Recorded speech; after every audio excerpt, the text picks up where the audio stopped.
Kriminalisti so zjutraj prišli z dolgim seznamom in polnimi prtljažniki praznih škatelj. Na rektorja Dragana Marušiča namreč že dolgo letijo očitki o številnih nepravilnostih, podrobno opisanih tudi v anonimnem pismu.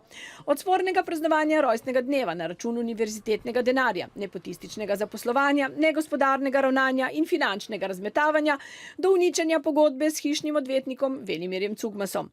A prvega in edinega osumljenca so kriminalisti zaman čakali na univerzi in neuspešno iskali na domu. Se želel izogniti hišni preiskavi? V neprijetno igro je poslal prorektorja. Ste vi danes že govorili z gospodom rektorjem? Sva se zelo na kratko slišala. Po mojih informacijah ima rektor obveznosti, zato je pooblastil mene. Očitanih kaznivih dejanj ne komentira, ker ne ve, kaj je predmet preiskav. Mi smo vse domnevno očitane nepravilnosti ovrgli. Vrgli ste jih javnosti, kriminalistom še ne. Ne morem komentirati. Ne komentira niti odvetnik Cugmas, raje deli lekcije iz novinarstva.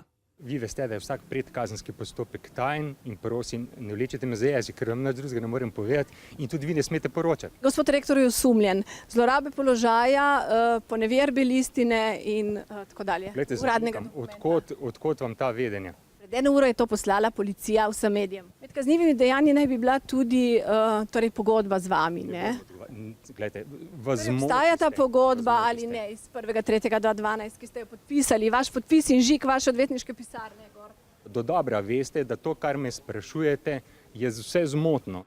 Če smo že nekateri v stalni zmoti, pa ima svoj prav kazenski zakonik. Za zlorabo položaja v zapor pošilja od 1 do 8 let, za uničenje ali poneverbo uradnih papirjev do 3 leta.